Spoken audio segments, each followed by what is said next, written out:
నమస్తే, ఫటాఫట్ న్యూస్ కి స్వాగతం.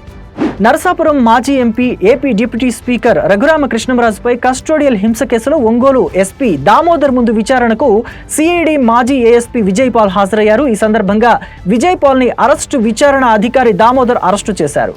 గుంటూరు సిఐడి ప్రాంతీయ కార్యాలయంలో తనపై 3rd డిగ్రీ ప్రయోగించారని ఎమ్మెల్యే, డిప్యూటీ స్పీకర్ రఘురామకృష్ణంరాజు ఫిర్యాదు చేసిన విషయం తెలిసిందే. అక్కినేని అఖిల్ నిశ్చితార్థం మంగళవారం హైదరాబాద్లోని కింగ్ నాగార్జున ఇంట్లో ఘనంగా నిర్వహించారు.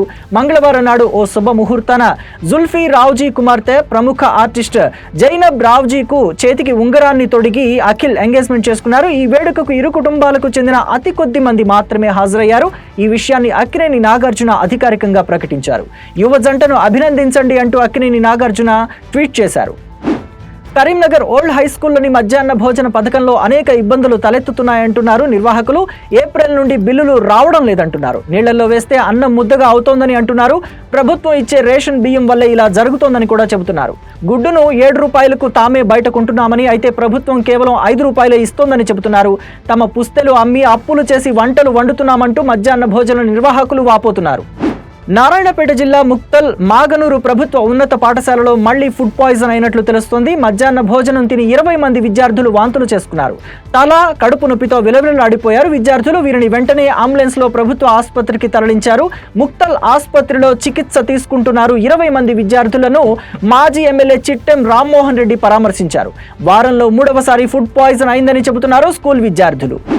నేరేళ్ల ఘటనను రాజకీయం చేయాలని చూశారన్నారు కేటీఆర్. ఈ ఘటనను తర్వాత బాధితులు వేములవాడ ఆసుపత్రిలో ఉంటే వెళ్లి కలిసి వాళ్ళకి న్యాయం చేస్తానని మాట ఇచ్చానని అన్నారు మాజీ మంత్రి కేటీఆర్. ఆ తర్వాత అదే నేరేళ్లలో తనకు బ్రహ్మాండమైన మెజారిటీ ఇచ్చారని కూడా కేటీఆర్ గుర్తు చేశారు. నిర్మల్ జిల్లాలో ఇథనాల్ ఫ్యాక్టరీని తరలించాలని సుమారు 5 గంటల పాటు రోడ్డుపై బైఠాయించారు దిలావర్పూర్ మండల ప్రజలు. ఆర్టీఓ వచ్చి వారికి నచ్చజెప్పేందుకు ప్రయత్నించినా ఎక్కడా వెనక్కి తగ్గలేదు స్థానికులు. ఈ క్రమంలోనే ఆర్టీఓ రత్న కళ్యాణిని స్థానికులు అడ్డుకున్నారు. కలెక్టర్ వచ్చి పరిశ్రమను రద్దు చేయాలని డిమాండ్ చేస్తూ స్థానికులు నిరసన చేపట్టారు. జీవీఎంసీ జోన్ 2 కమిషనర్ అవినీతిపై ఏసీబీ పంజా విసిరింది. అడ్డగోలుగా ఆదాయానికి మించిన ఆస్తుల సంపాదనపై ఫిర్యాదులు వచ్చిన నేపథ్యంలో ఏసీబీ దృష్టి పెట్టింది. ఏసీబీ న్యాయస్థానం ఆదేశాలతో దాడులు నిర్వహించారు. మధురవాడ, మిథిలాపురి, వుడా కాలనీలో నివాసంలో తెల్లవారుజాము నుండి సోదాలు నిర్వహించారు. ఇదే క్రమంలో హైదరాబాద్, శ్రీకాకుళంలో ఉన్న బంధువుల ఇళ్లలో కూడా తనిఖీలు నిర్వహించారు. న్యాయం చేయాలంటూ ధర్మవరానికి చెందిన హరిప్రియ అనే యువతి పుట్టపర్తి కలెక్టరేట్ ప్రజా సమస్యల పరిష్కార వేదికలో ఫిర్యాదు చేసింది. మరికొద్ది రోజుల్లో పెళ్లి అనగా పెళ్లి కుమారుడు వద్దంటే తన జీవితం ఏం కావాలంటూ ఆమె నిలదీసింది. అయితే అతనితో పెళ్లి జరిపించండి లేదా అతన్ని విధుల నుంచి తొలగించండి అంటూ న్యాయం చేయాలని వేడుకుంది. యనుమలపల్లి సచివాలయంలో శానిటేషన్ విభాగంలో సెక్రటరీగా వేణుగోపాల్ రెడ్డి పనిచేస్తున్నాడని ఆమె తెలిపింది.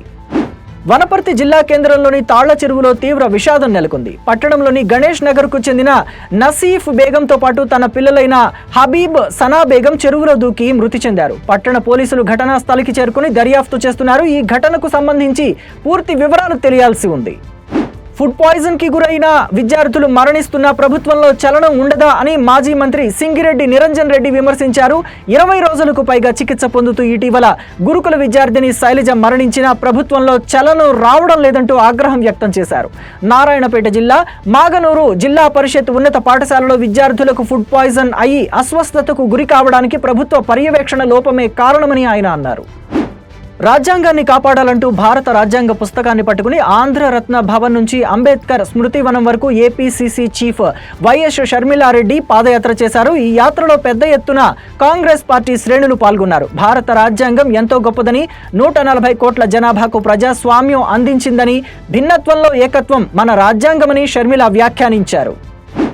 అమలాపురంలో రాష్ట్ర కార్మిక శాఖ మంత్రి వాసంశెట్టి సుభాష్ సంచలన వ్యాఖ్యలు చేశారు. అవినీతికి care of address YSR Congress party అని ఆయన దుయ్యబట్టారు.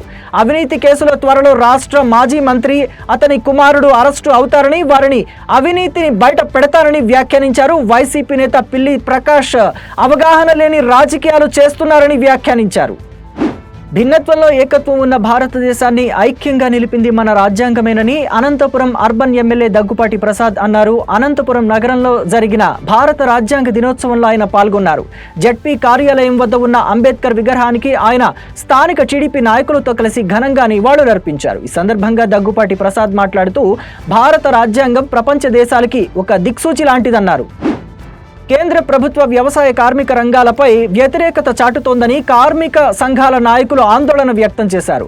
అనంతపురంలోని లలిత కళా పరిషత్ నుంచి కలెక్టరేట్ కార్యాలయం వరకు వ్యవసాయ కార్మిక ఏఐటియుసి, సిఐటియు కార్మిక సంఘ నాయకులు భారీ ర్యాలీ చేపట్టారు. కలెక్టర్ కార్యాలయం వద్ద మహాధర్నా చేశారు. ఈ సందర్భంగా జిల్లా కలెక్టర్ వినోద్ కుమార్ ను కార్మిక సంఘ నేతలు అడ్డుకున్నారు. దీంతో అక్కడ ఉద్రిక్త వాతావరణం నెలకొంది. రాష్ట్రంలో అంబేద్కర్ రాసిన రాజ్యాంగం అమలు కావడం లేదని, చంద్రబాబు రెడ్ బుక్ రాజ్యాంగాన్ని అమలు చేస్తున్నారని కర్నూలు జిల్లా వైఎస్ఆర్ కాంగ్రెస్ పార్టీ నేతలు మండిపడుతున్నారు.